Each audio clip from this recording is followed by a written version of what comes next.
doing good. How you doing? Fantastic. Fantastic. I hope you have a good day.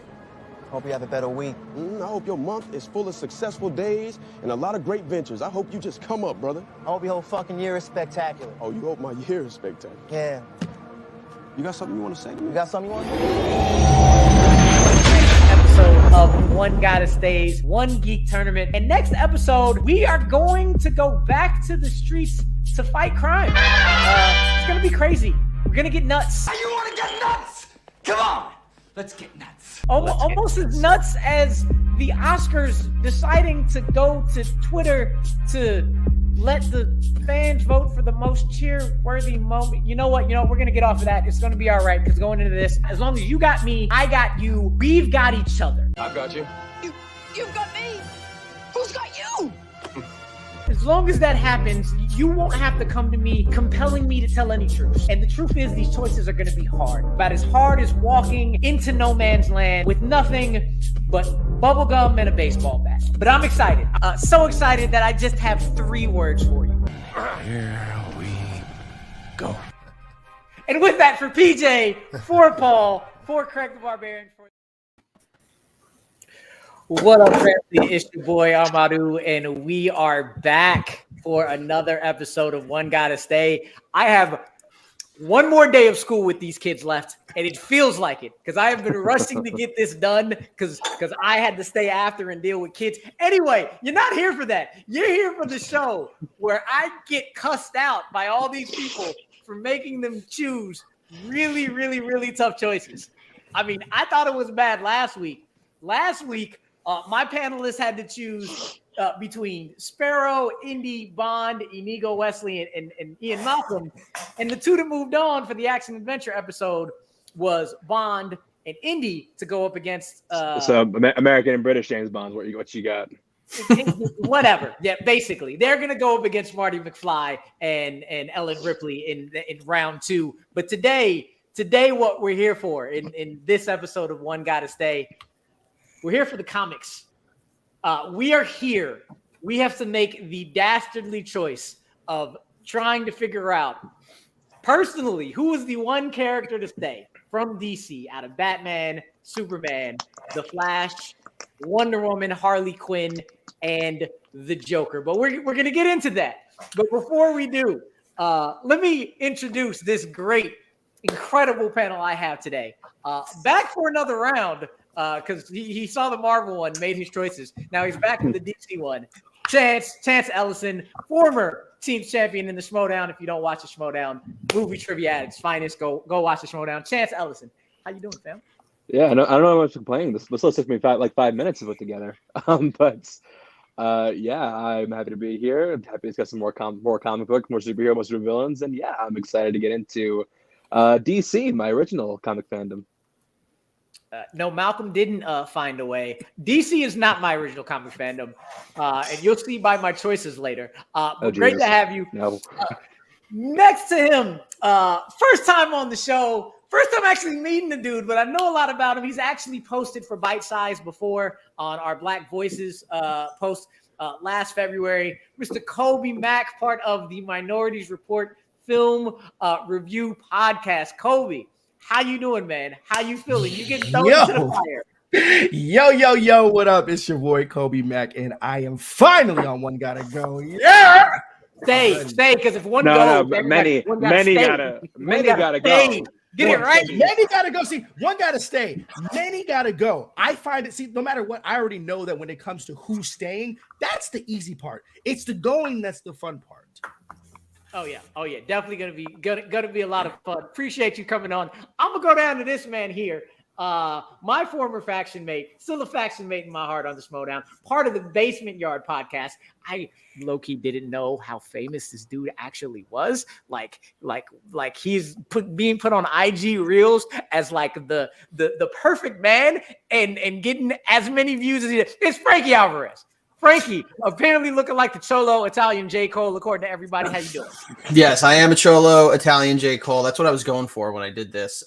Doing well. Glad to be back. Finally, I get to scream at people. I've been just screaming at myself for the last couple of months. And, now that I get to scream at other people, makes me feel pretty good about myself. I mean, you have kids to scream at. You can I do do that have too. kids. He's right. I do have kids to scream at, but that's only so fun. They're not at the age where they can like fist fight me yet, so it's not fun to scream at them anymore. But I'm excited to be here. I think Rue knows what I got up my sleeve for this episode, and he knows I'm here to just watch the world burn. Oh God. I am very, very excited. All right. Next to him, I had his partner on a couple of weeks ago from Spin from the Real. My brother, who I can get on as much time, still gonna not laugh at him, but yell at him for his Kanye picks. He's a young head. I'm a old head. That's how I have the same picks, fucker. Chris Anthony Lopez. Late Registration is still Kanye's best album. How you doing? I was happy to be here, but no, seriously, I'm so happy to be back here on One Has to Contemplate Leaving or Staying, whatever the show's called nowadays. But no, for real, this is rad, and I'm so glad you invited me back. Yes, sir. Yes, sir. And last but not least, I was gonna go to him after Colby originally, but Frankie pointed out that he is the minority today. He is the one non-person of color. But I also just learned he's half Hispanic. He might have told me this. I don't know. But it's the old dirty Chinese restaurant. My dude, Wu-Tang forever. Jay Burns. Jay, how you doing, man? Holy hard choices, Rue man. I can't believe you're making us do this. I am here. I'm barely awake, so that's when I'm my most yelly. So I can't wait to see what happens, because I feel like this isn't gonna be we agree on everything. This is gonna be a very random post where who knows what's gonna happen. But I can't wait for this. We'll see. And just really quickly, if y'all just came on, I went through the introductions, just the things we're going to be yelling about today. One more time to recap. We got to pick one character to stay from DC Comics between Superman, Batman, Joker, Wonder Woman, Harley Quinn, and The Flash. And if there's any of these DC characters where you're like, hey, where's this person? Where's that person? Go vote on the bite-sized polls we put up on Facebook to choose next time. But for now, that's who we got.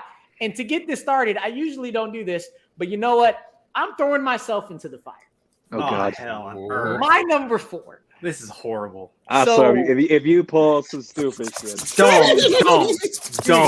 don't. My number 1 was probably like closest to the easiest, and it was like 4 and 5 were the hardest ones. So it was going back and forth. But you know what? I knew that this character was going to be low in the first place, because I just feel like as much as this character is cool and stuff, I don't connect to how boring he becomes. Because becomes boring real quick. No. Superman. No. Superman. No. Wow. My number 4. Wait, hold on. So this is your show, right? My and show. you failed this hard coming out the gate. I'm coming with the right answers right away. Look, Superman is number 4. Here's the reason why Superman is number 4. He is not dead last. Usually it's 4 picks on the show, but when we got into this tournament, we upped it to 6. He is not dead last. But to me, he is nowhere near my top 2. And I really love the actual complexity and character that comes in my number 3. This dude, I will tell you this. I like the fact that you have to figure out how to beat him. You have to figure out how to make him like Green Rock. Not OP. Not OP. And that actually is a weird way to try to give him a compliment. But the realization is the man is OP. The man, there's like little to no stakes when it comes to him most of the times. When like at all. And I am just like, all right, after like giving him kryptonite once, maybe twice, how often can you do that? So for me, I don't need Superman in my life. I kind of think he's somewhat boring. He's not that dude to me. He's not that dude to me. Well, there are like 11 different kinds of kryptonite. You do it at least 11 times. 11 times. At least 11. Does anybody else have Superman at number 4? No. God, no. No. Absolutely the fuck no. no. This is an L pick. This man helped build DC. He's at least top 3. Come on, Rue. Come on, son. I will reserve my Superman thoughts For later. Chris. For no. later. Chris, For no. later. You can feel free to go in on why I'm wrong if you want to. That's all on you. But if you want to hold it, you can hold it. But feel free to go why I'm wrong. It's the classic situation, which I don't know how many people in here are wrestling fans, but DC has booked themselves into a corner. The character is OP.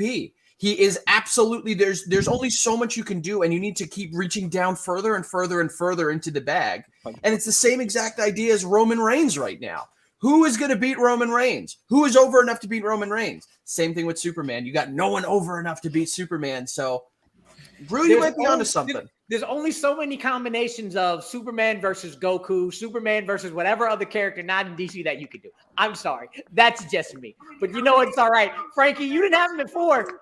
Who did you have at number 4? Oh, see, now you're asking. I put quite possibly, I got to say, my tops and my bottoms were easy to pick, as they tend to be in the world. And I got to say, my number 4 couldn't have been placed in this position quicker. And that is the man that is the fastest. Really? This high? I did it. I did it. It's the Flash. Quite frankly, the Flash isn't enough of we haven't seen enough of the Flash. We haven't gotten enough of the Flash in order to put him absolutely like he's got to go. But there's only like you can do 1 or 2 of them to be like, cool, I've seen it. What else you got? He's a one-note guy, in my opinion. And excuse me, I know people are going to want to choke me for saying guy because I know that there's multiple Flashes. But the fact of the matter is that the coolest Flash is the one that has it's one gimmick. It's one note. He's fast, and that's it. You can only see that so much. I don't care, dude. Grant Gustin did the best of it, and even that was mediocre at best. Oh. I'm questioning, but like my question is like if he's so one note and so mediocre, why is he 4? Like what's below him is my question. Oh, you will see, my friend. Find out. That's what's gonna end friendships on this show. Because I believe those 5 and 6s are going to be lower on the list. I'm just questioning like what's lower than the Flash. We will see. Does anybody else have Flash at number 4? Yo, everybody basically. My goodness, go in, fellas. Well, I mean, think about it, right?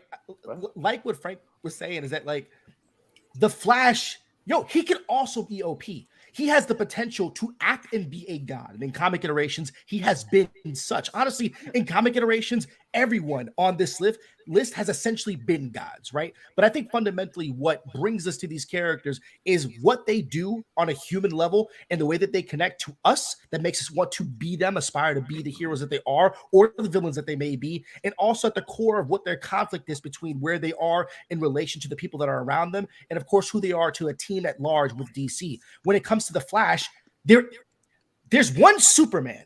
There's a ton of Flashes. And yes, I understand that there's like, other types of Superman through the multiverse, but like we've had in like a prime continuity, multiple Flashes. And the thing is, he didn't stress which Flash, right? Because like, there's Barry Allen, there's Bart Allen, like there's all these different things. The primary Flash that we know is not even the fastest Flash. So you can't be higher than 4 when you're still not even the fastest. And the crux of what you do is to go fast, right? In the many like iterations and mediums that we had, I absolutely loved what Grant Gustin brought to the Flash. I never would have cast him as the Flash because like that's the kid from Glee, right? He's not filling out the suit like the way that I would want to. But for like CW and the way that they were doing it, I'm fine with that. I have not watched a single episode since season 5. I've got no idea what they're doing. I just follow clips that come on Twitter, and it's shameful. But that's the CW formula for you. So I think it's absolutely fitting for what is ahead of him, why Flash is number 4. Message. Jay, go ahead. This list was incredibly hard for me to make. It literally, I didn't send it in until like 2 a.m. today. It was like literally 2 a.m. today that I sent my list in because I was moving shit around. I have different reasonings for why I wanted someone at a certain spot. I landed with the Flash at 4. Not even knowing that this would be a thing that we would be talking about in depth, but he's got some of the better villains, in my opinion, in DC. He's got some real entertaining villains in DC, because those are kind of the ones that you end up liking. I personally I'm a big fan of like Gorilla Grodd. I'm a big fan. But my thing about it is there's not enough there, and comics don't do it for me. I also stopped watching the Flash show, and Ezra Miller's just a bitch. So what's he gonna do? Break into my room? I mean, he might honestly, he might. That's gonna be you, and Ezra Miller pops into your door. That's cool. That's cool. He kind of does that, I guess. With a chair. He's gonna break into my room with a chair, or I can fight with a chair, because I can. He's breaking in with the chair. That's fine. Yeah. I mean, what's he gonna do? Sit down and be like, "This is why I am not a bitch." Yeah. Chris, you also had him at 4 too. Why do you have him at 4?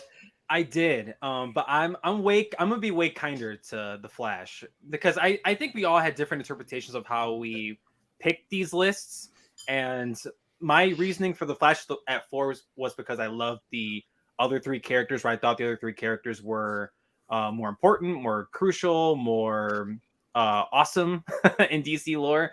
But I love Grant Gustin as the Flash. I am way kinder to the CW stuff, but I think he is, bar none, the best actor to portray their character within the CW Arrowverse. Like, I truly think that, as like him as Barry Allen, like yes, he was the kid from Glee, he was the guy from Glee, but I think he transcended that, and he's become to me, he is Barry Allen. He is the Flash. And the Flash in other mediums like Justice League Unlimited, Justice League the Animated Series, Michael Rosenbaum's interpretation of Wally West, I've also been a big fan of that for my entire life, you know. And yes, the character can be a little OP. The Speed Force is crazy as hell, and no one can understand it. But I think we haven't really seen the potential of what this character can do. It's a shame that Ezra Miller, at least in live action, but with Ezra Miller, that's a whole can of worms, and he may not be the best, but we can do better. I think things can, if we position things a little better, if we put Grant Gustin in that role, I think the Flash is a way bigger character. Not as big as maybe some of the other ones on this list, but I love the Flash, whether it's Bart, Barry, Wally, Jesse, Jay Garrick, doesn't matter. I think the Flash is a cool ass character. The thing with the Flash is that I feel like he's inherently a sidekick. Like, even in his like leadings, he doesn't carry the gravitas. Yeah, and I'm not talking about the acting. I'm just saying, like, I don't know what the hell's going on right here, right now. I don't think it's sidekick. I think he's too much of a Chance is going in the Speed Force right now. Yeah, it's going to Speed Force. I just think he doesn't. He's got the Hulk problem. Like, I don't think that the Flash is interesting enough as an individual character. He's a supporting character. Exactly, he's a supporting character, bro. Give me a Thor Ragnarok with a style movie like that where you got the Flash as your secondary.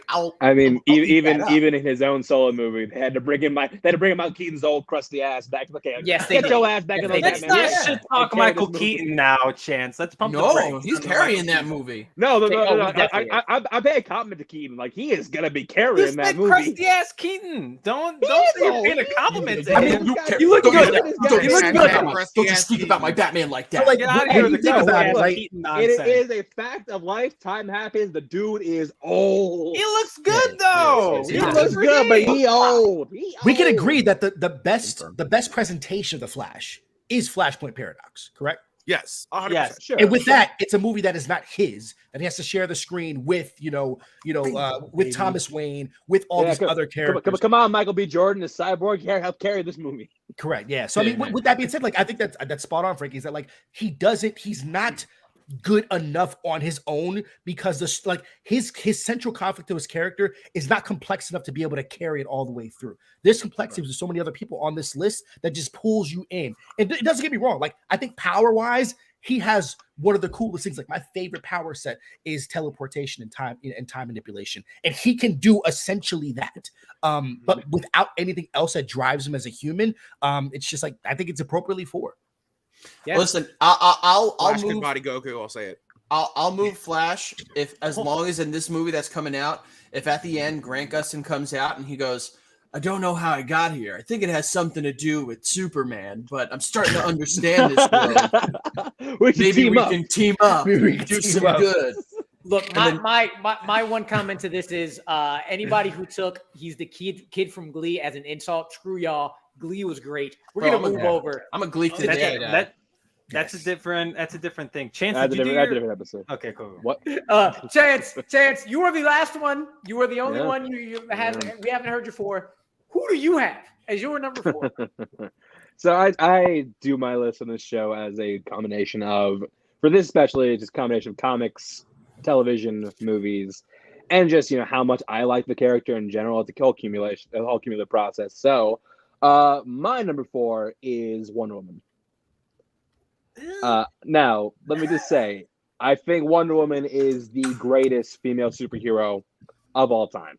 She is one of the pillars of the House of DC. Like, again, you have like your big 3: Superman, Batman, Wonder Woman. Wonder Woman was the one that I always gravitated to the least. And I mean, it didn't mean as much to me as it did like my mother, who she grew up with the 70s Wonder Woman show, and the Carter, doing her thing, with wrist gauntlets and all that stuff. Hey, but I do think that she is like a good role model for women. She is someone like women can look up to. I think she's a very well written character. I like that like what she's about. I think that her whole being raised in a society of women and being all about love and being about understanding and trying to understand the villain, both the fighting. Like she'll throw down if she has to, but she will try to understand first. And when that's where she'll throw fists. It's fine. She saved Batman and Superman's ass in that dumbass movie.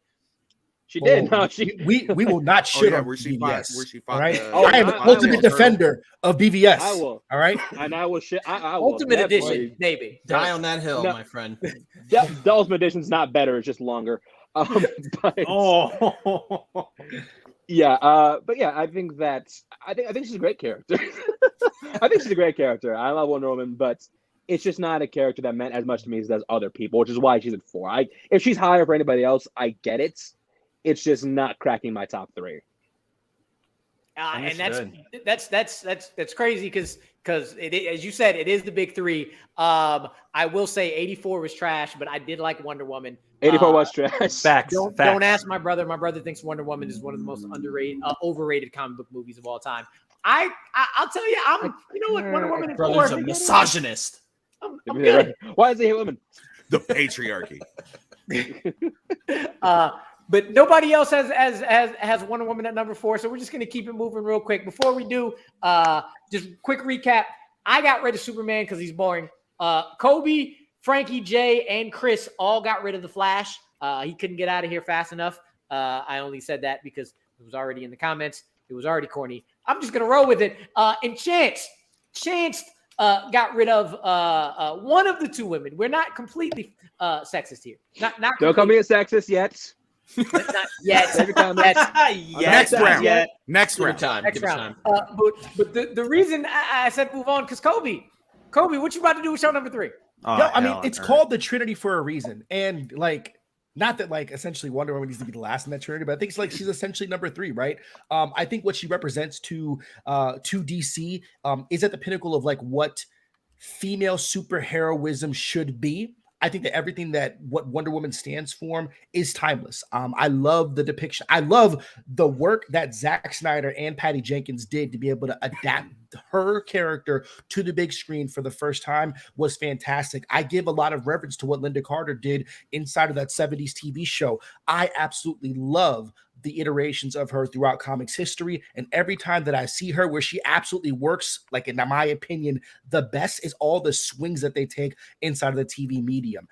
As a young boy, it's kind of hard to be able to say, yo, that's my Wonder Woman. I got that with Gal Gadot. I was a little bit on the fence with her in regards to her casting, but everything that she brought to that first movie knocked me off my stocks because she brought this naivete to a character that is so imposing because of her morals and where she come from. It was a fish out of the water story that played well on multiple levels, and it brought us back to a time in World War I where things were so bleak, and she was nothing but hope and optimism.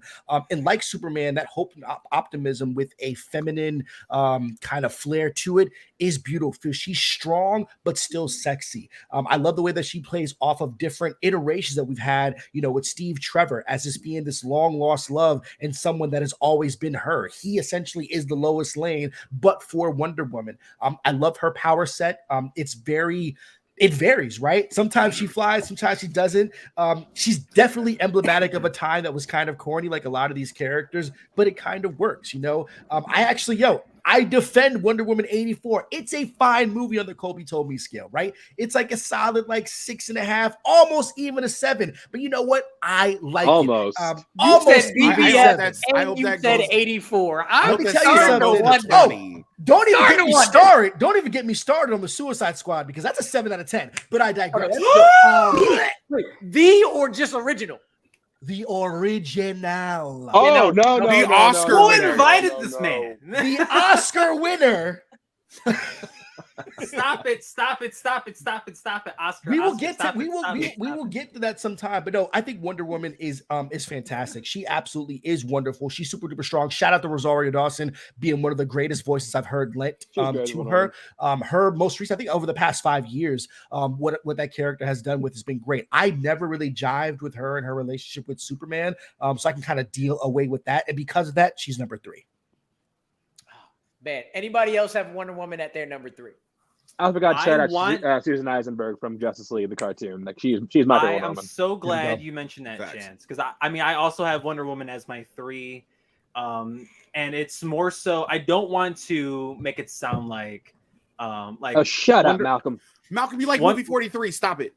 Wonder Woman. Who likes? No, we're not talking about movie 43. Don't get it there. Wonder Woman is the quintessential female superhero. You know, like she represents in a medium that is it's dominated by males and male superheroes. Wonder Woman sticks out amongst the bunch, and she kicks a lot of ass. Colby nailed a bunch of that. You know, like what she stands for, her ideals, her morals, and I love the character. Chance, you mentioned Susan Eisenberg, and I want to emphasize that I'm going to go back to Justice League and Justice League Unlimited a ton because that's where I got my comic book start at. Those 2 shows and Batman the Animated Series, that whole animated universe is one of the best things DC's ever done, you know, and across any medium. And when Susan Eisenberg, what she brought to the role, people still associate her voice with the character. Even though we have a live action version, we've seen, I believe, like Adrian Padalecki tried being Wonder Woman one time on NBC. Oh, that happened. You find that pilot. That's like that, and like there's been so many attempts at the character, and the 2 that stick out to me, shout out to Rosario Dawson, but Gal Gadot for being in live action, and Susan Eisenberg for originating or being a big part into who we know Wonder Woman to be as now, if you didn't necessarily read the books. And Wonder Woman means so much to so many people. I couldn't not put her in the bottom half of this list. Like she may not be my favorite superhero, but damn it, do I love the character. And I recently watched, I believe it was Justice League versus the Fatal Five. It was sort of like it was a sequel to the animated series from a long time ago, and it brought back a lot of the same voice cast. And I was reminded how much I love those versions of these characters, and Susan Eisenberg's a big part of that, and especially what the character did in the original series to me. But what Wonder Woman and what Diana Prince means to the masses and to women and to I know Linda Carter recently was talking about how Wonder Woman's a queer icon as well. Like, you know, there are layers to what Wonder Woman can do and what she has been as a character, and that cannot go unsaid. So that's why she's at the very least my 3. Frankie. Yeah, I mean, I won't go too long. I'll take off my misogynist glasses that Chance lended me and put on my my more feminine fitting ones. But just echoing what Colby and what Chris said, but also I think the reason that I had placed her at number 3 is because if, in addition to what everything was said, we also need to track the history of the character. And it's been very public that the creation of the character was something that was definitely the opposite of what the character has become. It has become a feminist icon, and she was created basically to be a BDSM man toy. You know what I mean? And I think that's something that if we continue to, if we look at how that started and where the character has come today, that there's still so much, in my opinion, that there is to explore with her. And for that matter, definitely keep her at 3.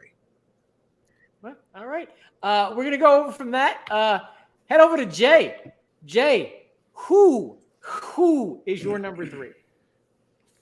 This is where I get shouted down by the entire panel That shit. now. The Joker is my number 3. What? The Joker is my number 3. And it's not that I don't like the Joker. I actually thoroughly enjoy the Joker. I think Mark Hamill is the greatest thing to ever happen to the Joker throughout the history of TV. He's the voice that I hear when I read the comics. But the Joker is not interesting anymore. The Joker hasn't been interesting in a long time. That's the most interesting thing Don't put Jared Leto's bullshit on this character. No, God, no. The most interesting thing that's happened to this character in the last decade is the Batman Who Laughs. And it's not even him. It's an amalgam. I don't care. I'm tired of it. This post 9/11 bullshit with Heath Ledger's Joker is just, I'm over it. I'm sick and tired of them trying to take the silliest, stupidest fucking character in DC Comics and making him. No, he is a silly. He was supposed to be a silly, stupid character. You have him at 3. The silliest. You know, Condiment King is the thing, right? And Polka Dot Man. No, and he was Polka not Dot Man. Suicide Squad. In all fairness, I am talking about the Joker here. I'm not talking about anybody else. This is my opinion on him. I'm a little tired. It's the same shit again, and it has been for a long time. Anarchy. It's like he doesn't even know the meaning of the word at this point in time. I'm done with it. He's not number 5 or number 6. So what's it matter? He still made the list. He just didn't make the list as high as other people wanted him to be there. Because it's the Joker, man. It's the Joker. Wait a minute. You just shat all over the Joker. I started with a compliment. You spent 90% of your time shit talking the character. I started with a compliment. Mark Hamill is the greatest Joker of all time, though. And then you're went okay. into why the character's corny. So you're okay keeping the Joker at 3 as long as it's just more Mark Hamill. No. Oh God.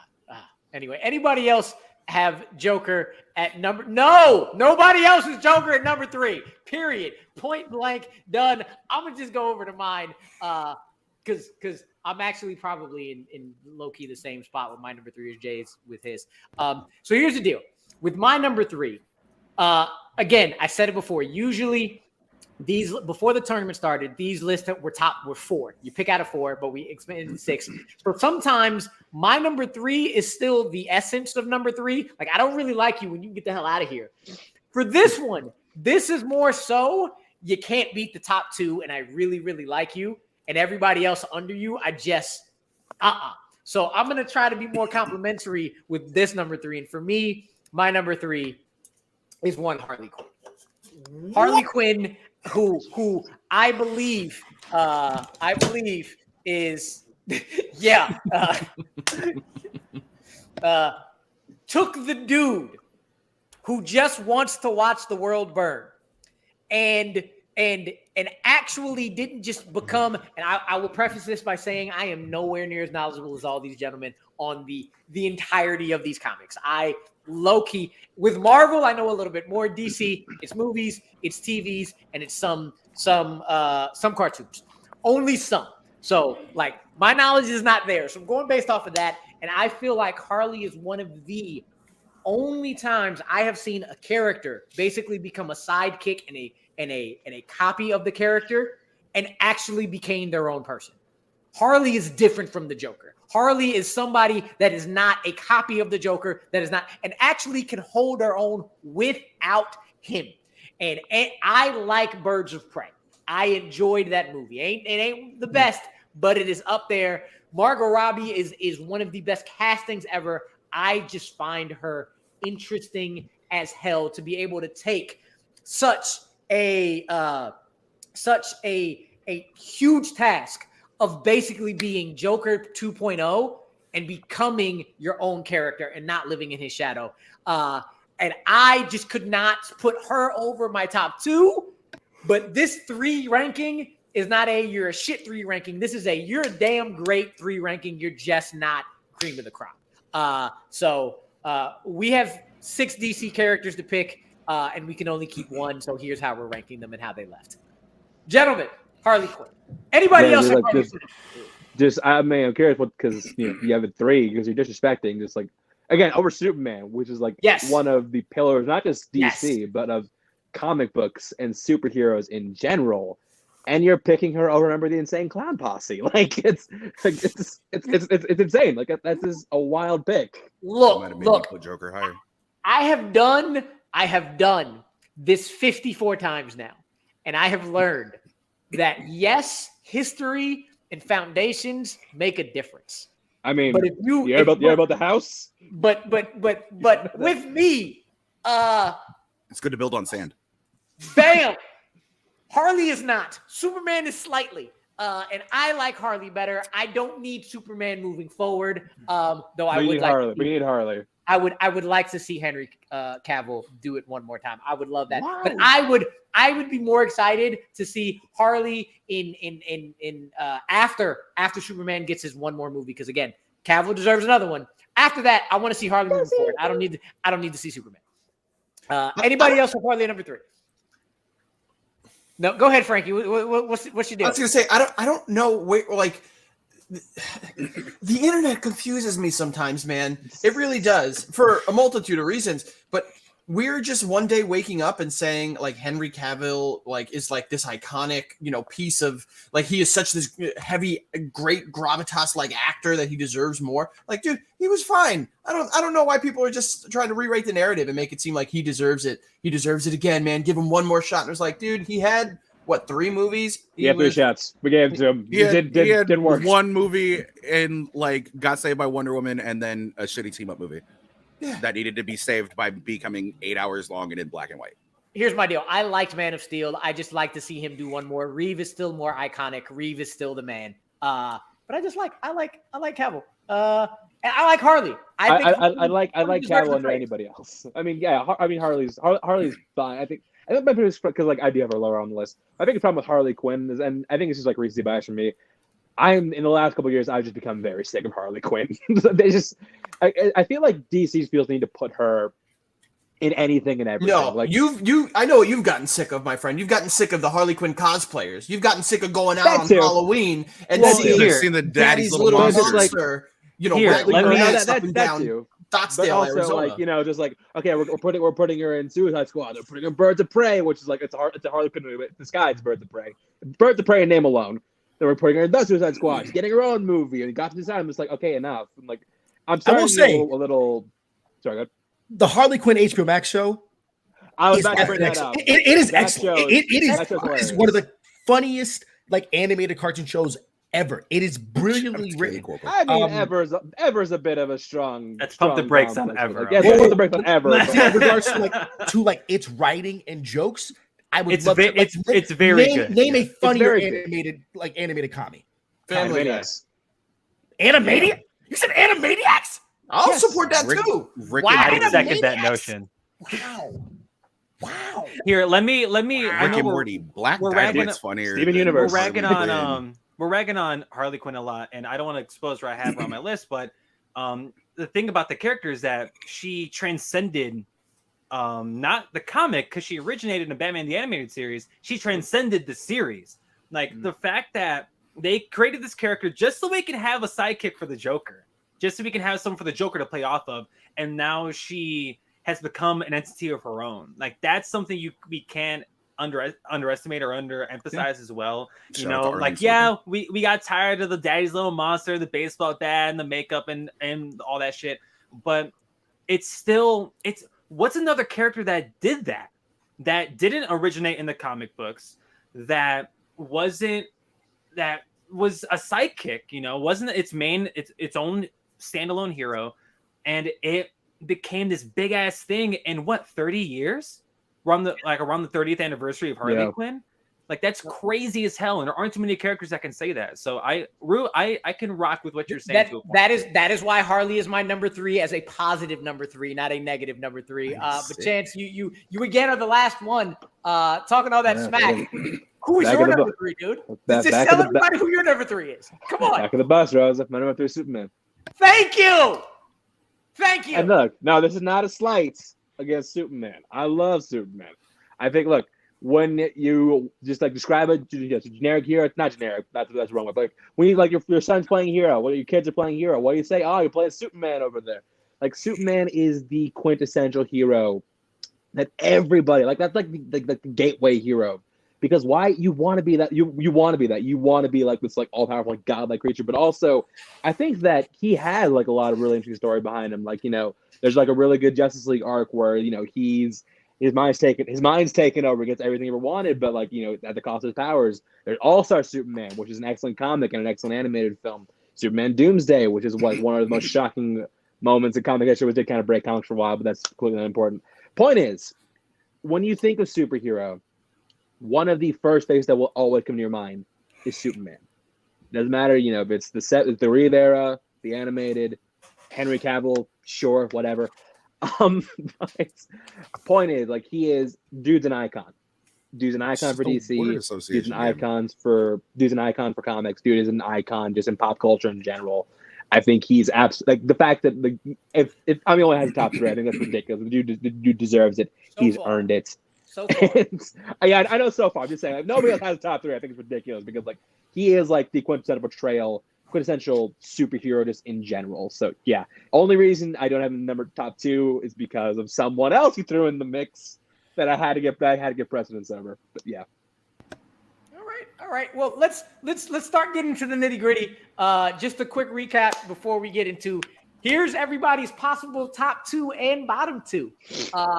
For Superman, me and Chance got rid of them, so he's no longer with us. Everybody still has Batman. Whether Batman is still number 1 or in the bottom, we will see. Jay got rid of the Joker. Everybody else still has him somewhere. Me, Kobe, and Jay still have Wonder Woman. So Chance, Frankie, and Chris think they're middle of the pack. I had Harley at 3. Everyone else has her top 2, bottom 2. And the Flash, man, Flash is only got 2 more chances left to get in the top 2 with Chance and with myself. And we will find out now whether or not he is in top 2 or not. We're going to move over to our numbers 5 and our number 6.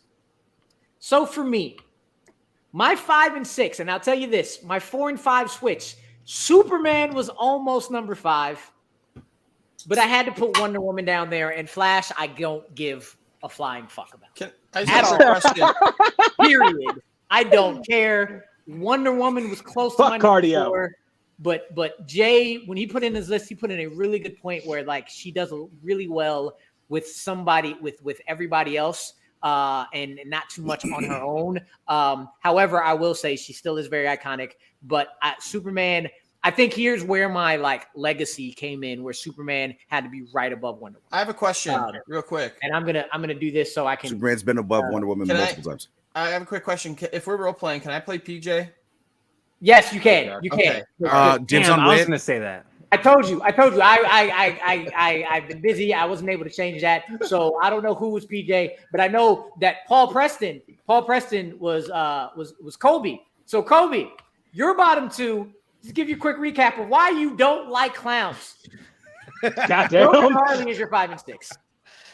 Yo, so all right, this is the thing. The Joker's cool, right? And I think that what he represents as a villain is really interesting. The Joker film that came out was 2018. 2019, excuse me.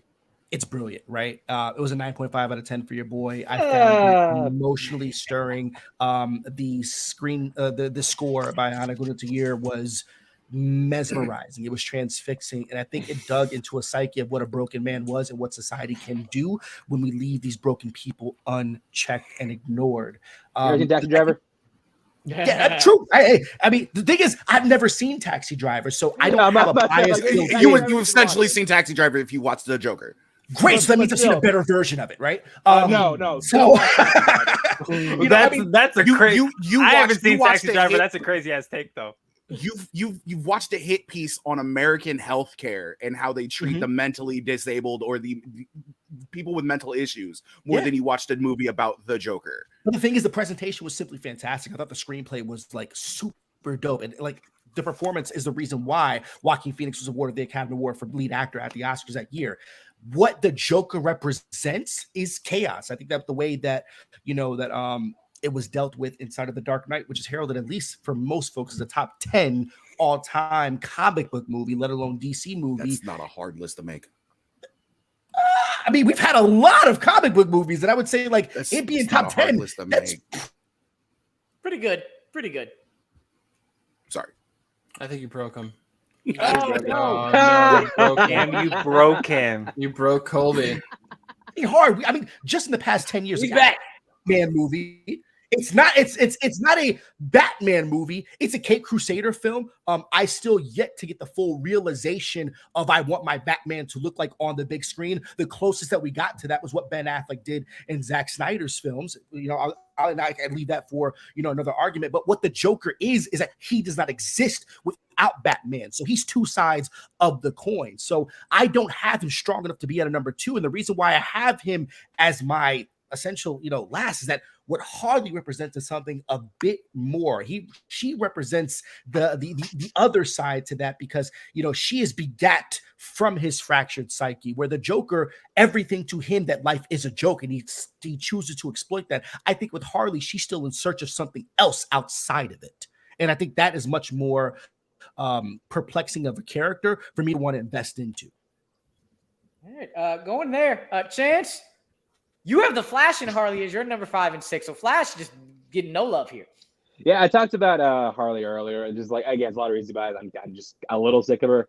Again, the cartoon is helping that, and I do like it, but still, I'm a little over Harley Quinn as a character, being honest. And yeah, Flash, y'all kind of touched on it earlier. Just I run fast. Cool, bro. Yeah, awesome. Cool, bro. Do something interesting. Frankie, my man, I love you. Thank you so much. Oh, Superman, come on. let's go. No. Superman, let's do this. Listen, first of all, I need to hit on the Joker. All right. The best parts of the Joker we've seen, we've gotten. We don't need it anymore. Okay, it's never going to get better than what we've gotten of the Joker. And I'm not even just saying Ledger, as it was so eloquently put earlier. I mean, my Joker is Mark Hamill. All right, and it's not going to get better than the iterations we've got. The further the people delve deeper into the psyche of the Joker, that you find there's nothing there. It's flat. It's empty. Do I love the character personally? Absolutely. However, I think that we've gotten the best of it. We don't need more. Now, Superman, on the other hand, well, for those of you guys here, I'll put it like this: Superman is the American cheese of these characters. He is the California roll. He is the most square. What else could we possibly do? The man is OP. He's got nothing that we've seen has proven that he could be a character that can legitimately lead a movie, a franchise, or a form of media by himself. He is interesting because of the opposing forces. And I know that's the whole idea, and it's the villains that make the hero. However, in this situation, you never see Superman step up and overshadow and take that heroic role. It's always just he can do it, so he does do it. And I don't need more, man. We got, the Christopher Reeve stuff. Awesome. Great. Loved it. We got it. We're done. Henry Cavill, smoke show. Awesome. I put him in anything else where he doesn't have the, it means hope on my planet. I put him in anything else. I don't need more. It's a good impression, though. It's a good impression. Thank you so much. I appreciate that. I don't need more. And quite frankly, I'm sick and tired. Okay, someone, William in the chat, the California roll. That's perfect. That is the most basic, bland. I can keep going. That is, wearing a shirt that says it's wine o'clock somewhere. That is a shirt. That's like wearing a shirt that says, yes, I know guac is extra. It is the most basic Superman. I've seen it. We've done it. Vanilla ice cream. Put them to the side. No more. Jay. Sir. You have Wonder Woman dead ass last in Superbad 5. Now who's the sexist? That means I still have a female in my top 2. That's not sexism. Jay, it's okay. You're a sexist, dude. It's cool. It's fine. I'm a dude. I'm a part of the patriarchy. So I get it. 99% of Twitter. You're cool, dude. I don't want to be a part of that 99% of Twitter, though. Have you seen that? They stan Elon Musk. Fuck that. No, Rue hinted at it earlier. So I got Wonder Woman at 6. Like he said a little bit for me. She's cool and all. she's got some decent stories, and like Cheetah's kind of a heartbreaking villain. If you kind of break it down, one villain ain't really all that. And she does better as a part of a group, in my opinion, than she does solo. When she's a part of the Justice League, whether it's the animated shows, Unlimited, I will say Rosario Dawson kills it, but it's just, I find her lacking in a lot of ways, and it's just because it's not my type of superhero. Superman, on the other hand, the Blue Boy Scout, has had his time in the golden, the silver, and the Bronze Age limelight. I am tired of this. We have seen nothing hurt this person. We have seen everything hurt this person. Superman's best stories are when he is dead or he is facing his own mortality, and they can only do that so many times. You are finding yourself, you are, again, writing yourself into a corner when it comes to this character. I don't want to watch somebody who can't be beat. It's why I don't watch Dragon Ball Z anymore. It's why I don't watch or read Superman comics anymore. Superman was the easy pick at number 5. Yep. And last but not least, Mr. Chris Anthony Lopez agreed wholeheartedly with Kobe, have Joker and Harley as his 5 and 6. If I've learned anything from listening to y'all talk over the last 50 minutes, it's that we approach these lists very differently. Yes. That's the beauty of it. I came from this pile of 6 from a place of love, unlike some other people on this panel. I just prefer the other 4 characters over these 2. Harley, I gave my piece during when Rue was talking about Harley. You know, she somehow transcended the small screen. She became her own person. At least within the books and within the mediums, but she is one of the most popular comic book characters on the face of the planet right now, and we can't deny that. And the Joker is like the comic book villain. The Joker is what a lot of villains, like when people create them, they try to be the Joker to somebody else's Batman, right? And my feelings on the movie, the 2019 movie aside, I thought it was cool. But the character, we can't talk about comic book villains, or just better yet, villains on film, villains and whatever medium, without referencing the Joker at least once. You know, whether it is Mark Hamill's Joker, whether it is Heath Ledger's Joker, Jared Leto's Joker, which I didn't even mind. I thought it was fine. Kick him out. Oh, it's super underrated. Kick him out. I thought it was wow. They were doing. Jared Leto was doing something different. I at least respect the attempt. He was doing something bad too. Like it was. I mean, you can arguably say he's been mad for a while now. But I think. I mean, no, you can say that. Yes. No, right. The Joker is pivotal, and talk about pillars of DC. You know, like in the Trinity and whatever. Like the Joker, shit. There were points in the past 20 years that the Joker eclipsed some members of the Trinity. You know, and in regards to importance to DC and importance to comic book media. But yes, I just prefer the other 4 characters personally over Joker and Harley. Hey, so that's everybody's bottom 5. And before we get into our number 1s, please go to bitesizebreakdown.com. We do reviews all over there. If you haven't yet, subscribe to the channel, like, share all this, and also go back to the beginning of the video when you're running this back, and subscribe to all their stuff as well, please. But here's what we have. Here's what we're here for. The numbers for who stayed. 4 of y'all. Who the hell put Harley Quinn number 1? Has Batman as number guess. 1. One of us has Joker as number 1, and one of us has Harley as number 1. Nobody's on an island by themselves. 2 of us are. So we're just going to get into it. You said it, Chris. The villain of all time is the Joker. When you talk villains, you talk the Joker. Mark Hamill is the man. Heath Ledger is one of the greatest performances, period. And it's because of what the Joker can do. I love the point you said where Kobe, where Joker and Batman are you need one for the other. And maybe, just maybe, that's why I had Batman down at number 2. Batman is by far one of the best heroes of all damn time. He is cool as shit. He is everything. He is absolutely everything. That's why he's my number 2. But I just think if you are the baddest fucking villain ever, one of them, most of the time, I pick a great villain over a great hero. And that's the only reason only reason, and I got to fix whatever that looks like, only reason that Joker is my number one over Batman, because Batman deserves all the kudos as well. Even though he takes all the shots about being a spoiled orphan brat or whatever. But he look, man, he went through some shit and he's whooping everybody's ass. I gave my spiel. Y'all go on ahead, fellas. I mean, let Frankie go. Let Frankie go. So Yeah. Frankie can talk about Listen, Harley Quinn. Boys, gentlemen, it's been an honor, and I feel as I am sinking with the Titanic right now, I will continue to play my violin to the day that I die. Rue, can you cue the violin music for me? Thank you. No, listen, I approached it like this. I approached it with what we've gotten versus what we can get.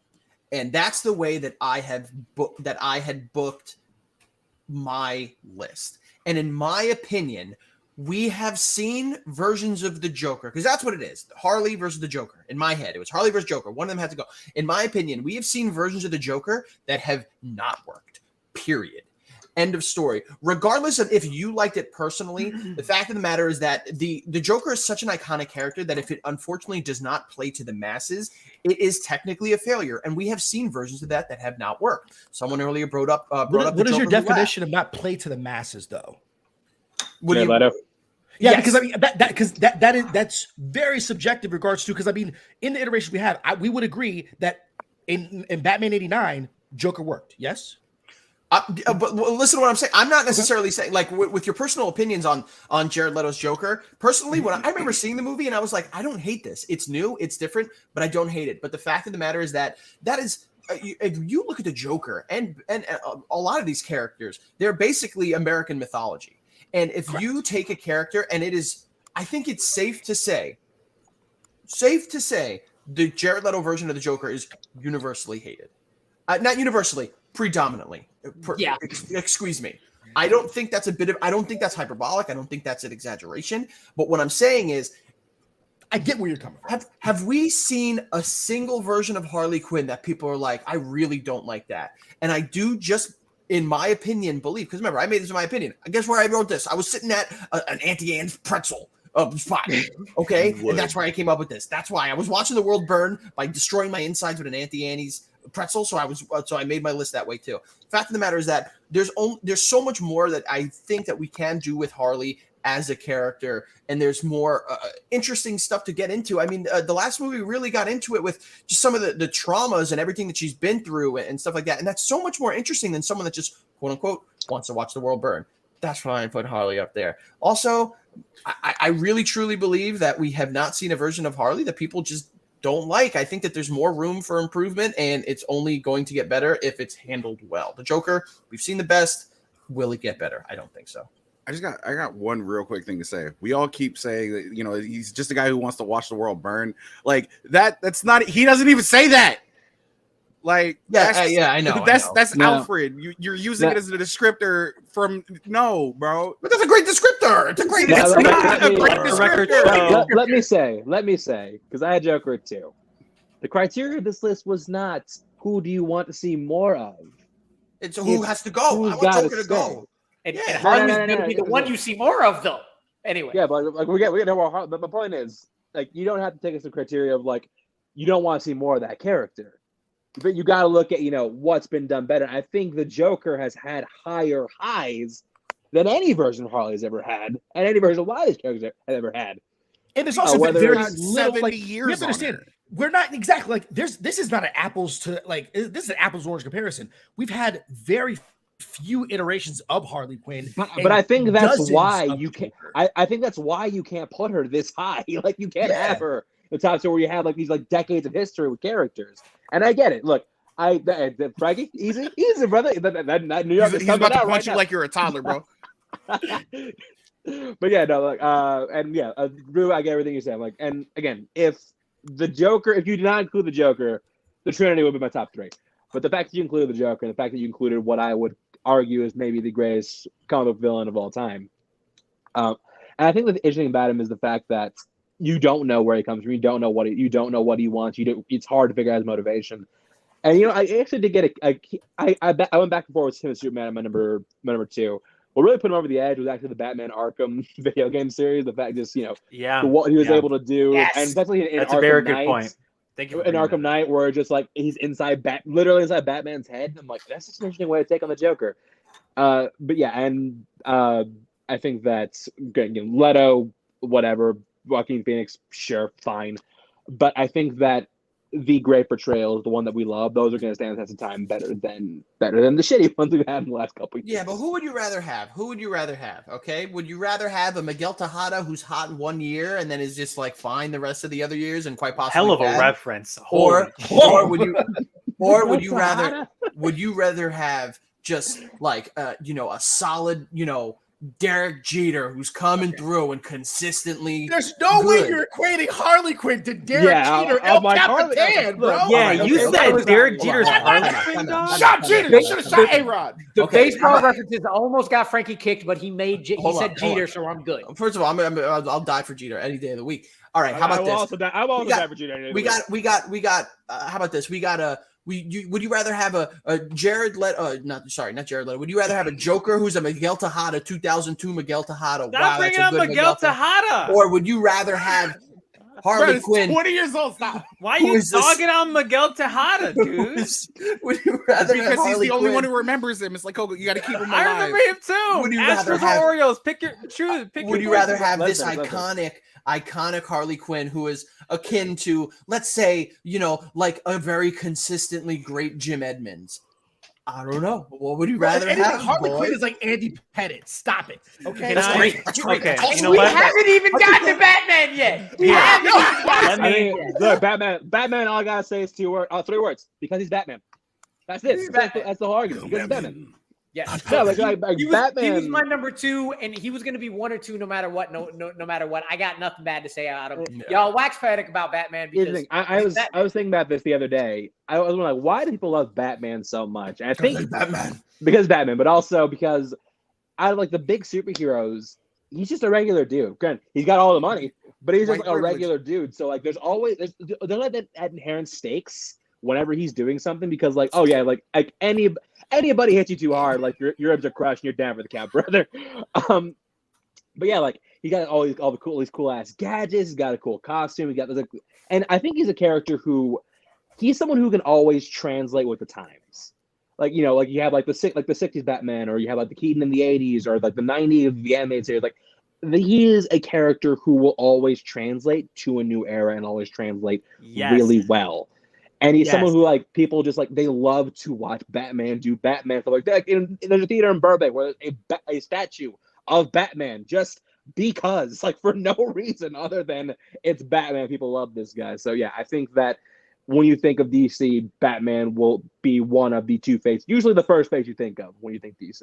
Batman is a character that has he came around after Superman, which, by the way, Superman was my 2. Solely, like, it was a lot of he was the first one. He also, in recent years, has really translated with me. Like, I wasn't too big on Superman at all growing up. And in the past few years, I've grown to love the character a ton. Shout out to Tyler Hoechlin. I think he's doing a great job on the CW with Superman and Clark Kent right now. But Batman, right?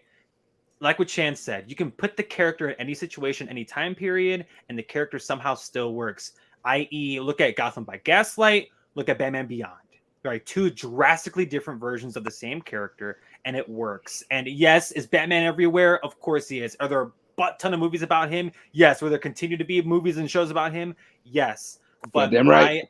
I think that if we didn't like him, we wouldn't have him in this position. And that's why we've had so many Batman flicks compared to Superman, and Superman's been around longer than Batman has.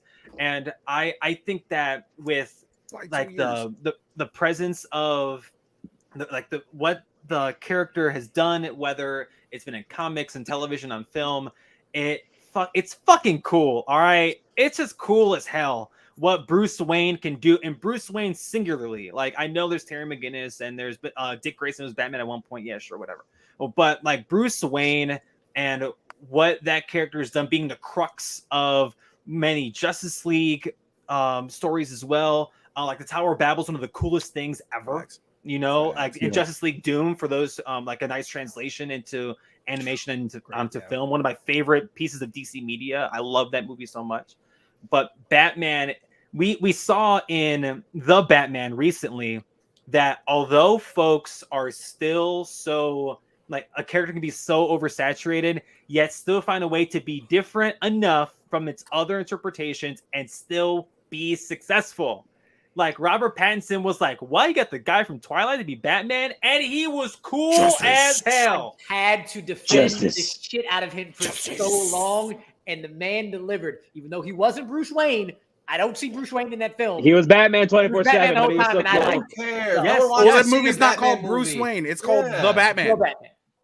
Right, and we're gonna still see these minor tweaks to this character over the course of time. Batman's rogues gallery. We talk about the Joker and Harley Quinn enough, but there's so many other characters that are like Batman has the best rogues gallery of any superhero in any medium, in any media, any comic, whatever.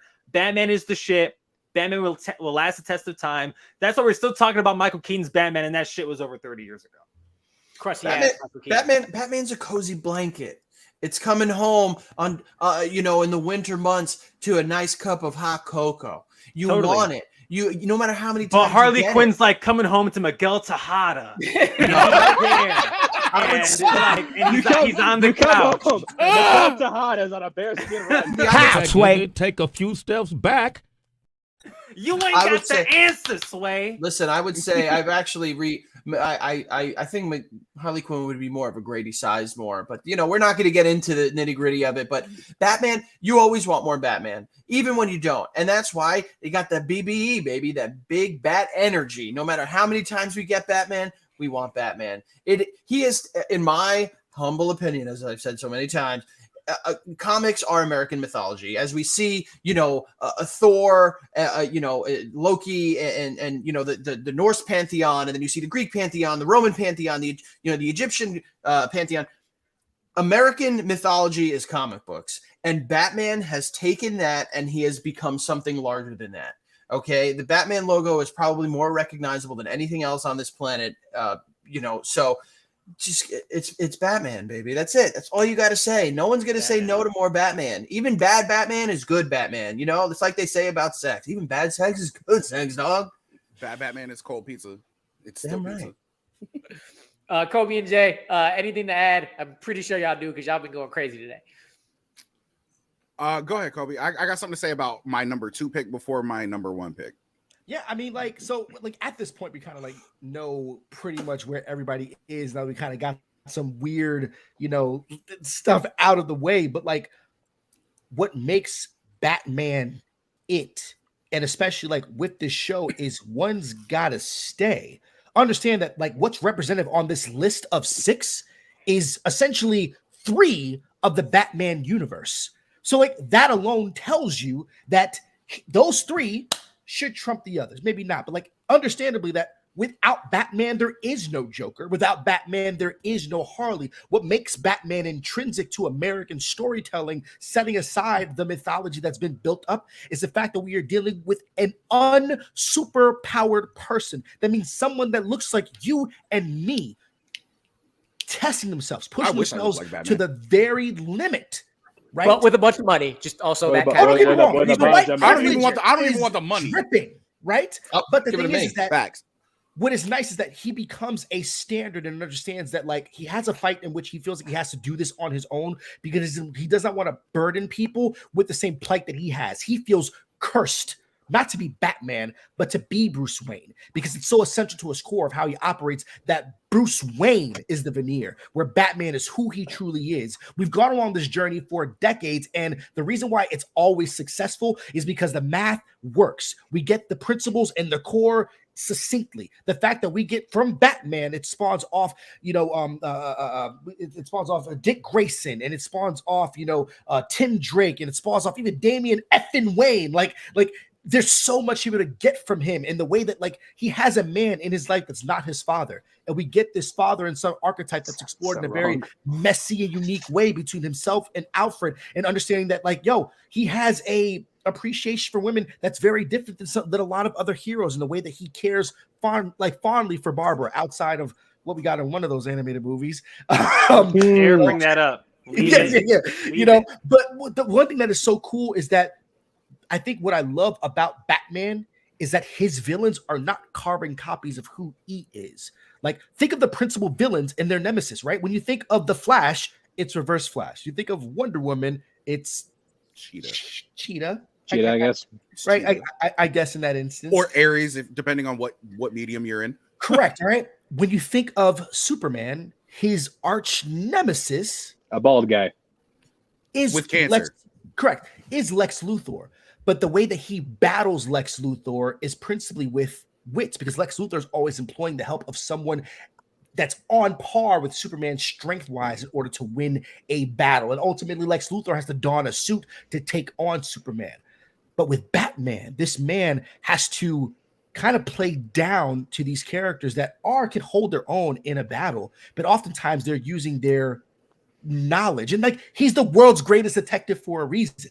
Everybody says, give Batman time and strategy, and he will win. You know, Chris talked about Doom, a fantastic translation and adaptation, you know, of a great comic book story where my dude had it set up that if I need to take out the Justice League, I will. And I think ultimately the biggest difference between he and Superman, which Superman is my number 2, is that the core conflict that he has to deal with on a human level is that what Superman has to deal with the fact of his human nature.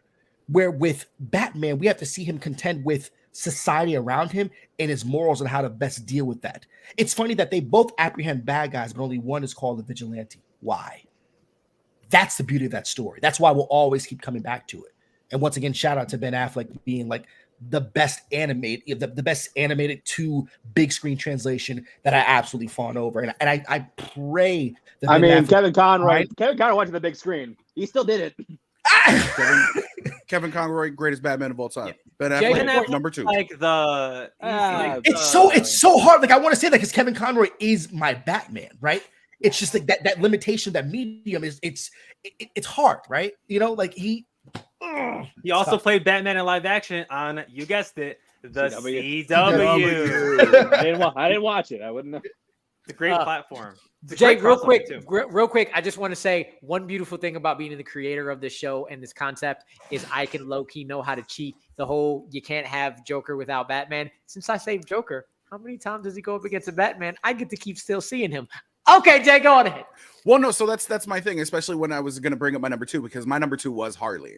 I like Harley as a character more than I like the Joker because she's got more depth to her. The fact that she has survived what she survived because of the Joker. But if I keep Harley and I get rid of the Joker one step before I get rid of everything that the Joker has brought forward, and without the Joker, you can't have Harley. You see where this starts to just like go back in on itself? It's like I'm dividing by 0 here. Exactly. But my whole thing about it is she has become a wonderfully developed character that not a lot of people actually look at because they only see her as a sidekick, even in her own comics. You know, this is what we get. We don't watch the fact that, you know, she is a victim of Stockholm syndrome. They make jokes about it, but when she actually confronts that in herself, it's one of those beautiful things. When she finds out that she's not the only one in a certain Batman comic, how many times did she escape being murdered by the Joker, or how many times did the Joker murder her because the Joker was mad? There are other things, and it breaks her for a little bit. Her relationship with Black Canary and Green Arrow in Injustice. You should name it the Quiver. She's got some great fucking quips, bro. I'm telling you, she's just out there to the point where she's not going crazy because she knows where she's at. She can justify it to herself. It makes it interesting. But Batman is Batman, bro. I mean, honestly, let's be real here. You say superhero, my mind doesn't go to Superman. My mind goes to Batman. My mind goes directly there. So much so that I have a Batman Joker, or I have a Batman tattoo on my arm. Like, I love this character. This is my shit. I am here for it. You know, I love the fact that everybody always talks about the fact that, you know, Batman's got one rule: I don't kill. Homie carried a 6-shooter with him for like the first 8 years of his life. He shot people. He hung people. He is a badass. If you go back far enough, he bricked KG Beast into a sewer and starved that dude to death. Batman has become soft over the years, but he still retains an edge And it's that mind that I like. It's that world's greatest detective portion of it that is interesting to see. He can know 127 different forms of martial arts. He can get micro naps and sleep for 2 seconds at a time. I don't care about that. I care about making a character who should be boring because all he has is money and time on his hands, ultimately the most interesting character in all of DC Comics, and that's why he is my number one. Loving how you wrapping this up, Jay. So a couple of things to wrap the show up. One question for everybody that I like to ask at the end of these, and I'm gonna let Frankie go first. Frankie might have to dip out really soon, so if he disappears, daddy duties, whatever duties it is. Frankie, thank you for coming on. So I'll let you answer first. But I'm gonna bring up people in the chat to their list. But here's my question for you, so you can think about it for a second. If there is one DC character, gentlemen, who would be put on this list that would shake up the list for you, not necessarily your number one, but would shake it up in a way. Maybe they just make it more difficult. They end up being your last one for sure, but for a specific reason. But if there's anybody in DC who it will shake up the list for you, who would it be? I'll let y'all think about that for a second as I pull up some lists from the chat. In the chat, I got mine. You got I got two. Movie fan, as Batman Loaded. and Joker is their 1 and 2. Superman gone. Nick, thank you for having Joker as number one, but had the Trinity back to back. Another had the Trinity, but Andy had Wonder Woman at number 2, which was cool. But Batman is usually up there. Thank you. I showed his just to show that Superman continuously can be number 6 for all of us. It's okay. Yeah, Malcolm doesn't count. It is okay. The first number one I've seen, Sexual Chocolate. Thank you, Ryan. Ryan, always good to see you. Always good to see you. But anyway, with that, Frankie, I'll start with you, and then feel free if you got to go. You got to go. So we love you for that. Is there a character that would shake up your list? Honestly, no. I personally, I don't think so. The only person that I thought would have been the closest is Lex Luthor, just because I feel like there's still so much. I personally didn't mind the Jesse Eisenberg Lex Luthor, and I do still think that there's a lot more room for improvement. And I mean, if anything, the characters become just even more topical with the current state of politics in the world and capitalism and all that stuff. So, but I think this is the pillar for me. There's nobody else that you can throw in here that is going to make me go, oh, maybe. No, these. If you ask me in my most incoherent state to name the top 6 DC characters, it's going to be these 6 anytime. All right, cool. Chance, I'll go over to you. A couple of shake up my list. The first one me came to mind is Green Lantern.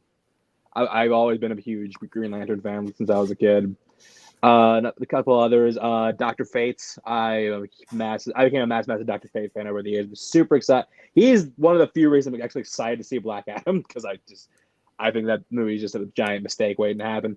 And last one I'll throw out there is my favorite Superman villain of all time, Brainiac. I really do love Brainiac. I think that he's someone who I would love to see in the movie. I heard her in the background. Like, damn!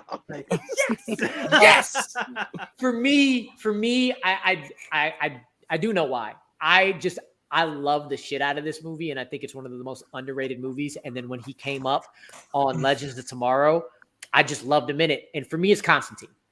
I have a deep interest in Constantine. I don't think he wouldn't be number 1, number 2, but he'd fight for that 3 spot real hard. And I'd have to think. Keanu Reeves is great. Who's the man who plays him in Legends? Matt Ryan. Matt Ryan. He took it and he ran with it. Legends of Tomorrow is my favorite CW show, and he just almost made just yelled out Matty Ice. The NBC Constantine show, incredibly underrated, and it was on the wrong network. It would have succeeded somewhere. Oh, 100%. 100%. Kobe, what about you, sir? Oh, it's Nightwing, bro. It's my man, Dick Grayson. I think what makes him so interesting is, while you could kind of think that he's just an offshoot of who Bruce Wayne was, his story is so much deeper, because like you can see the pearls fall, right? But as a kid, it affects you a little bit differently. And we kind of missed the gap between when you see the pearls fall and essentially Batman Year One, where we get to experience Dick Grayson, seeing his parents, witnessing their death. And then we travel along his journey with him, essentially from him being an adolescent to like immediately being involved with, taking up the mantle up until he becomes, Batman himself for a little bit. But it's almost like with LeBron trying to find agency of his own, living in the shadow of Michael Jordan. That's essentially the dynamic that we have. A man that wants to be able to step out on his own, but he has to work so much harder because of who is in front of him. And the fact that he had to be leaned on as a teenager to do superheroism that Batman was prepared to do until he was in his early 20s is just fantastic. And as a young boy, it's everything that I wanted to be. I wanted to be the Black Dick Grayson. One, I just have my first name named Dick, right? That was just fantastic. And he's got one of the coolest costumes ever. I mean, it can get a little weird sometimes, but like it always just super duper look dope. Yo, shout out to Chris O'Donnell. Like I loved what he did in the show. It was great, bro. It was great. He said, no. I love the toy. It was fantastic, man. I have a Batman Forever poster right behind me, dude. Baby! It's covered up for a reason though. I'm moving. Jay, That's why I'm moving. Before Kobe serenades us all, yes, before he serenades us all. The grown ass. Sounding good though. Sounding great. Jay, who do you got?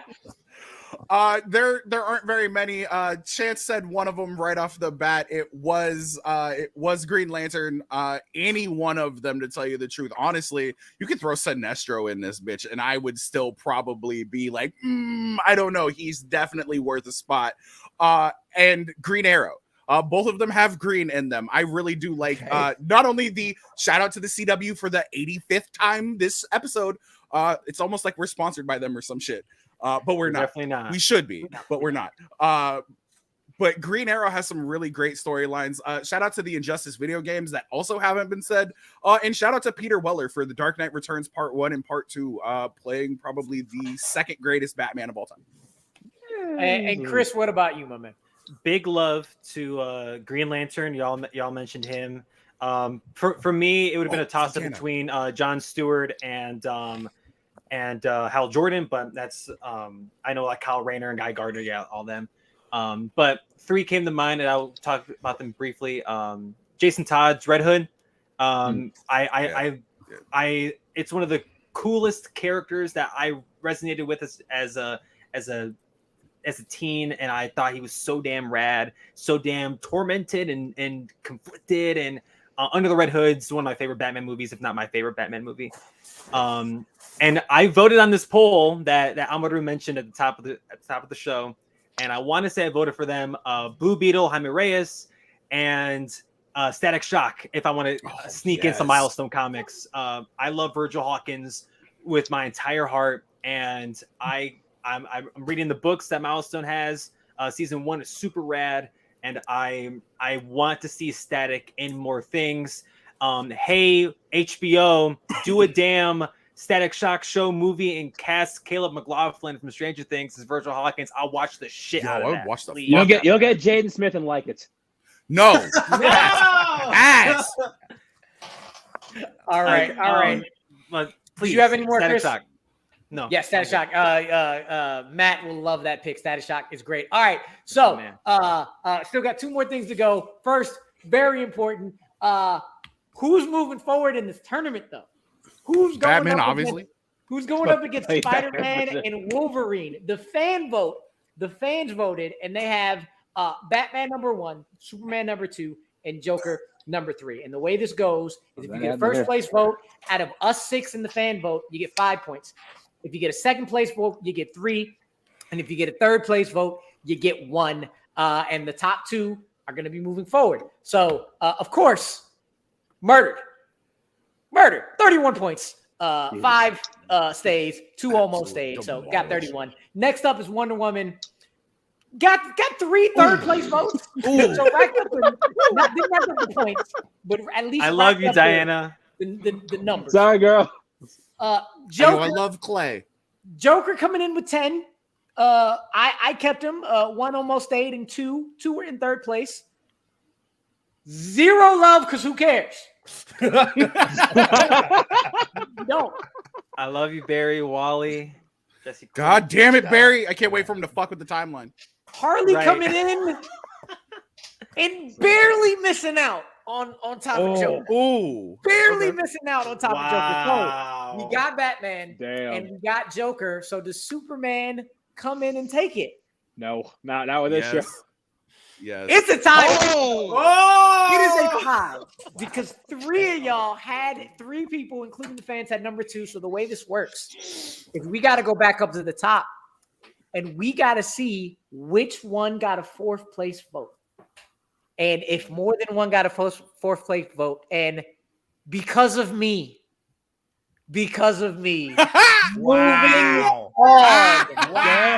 on to the next round.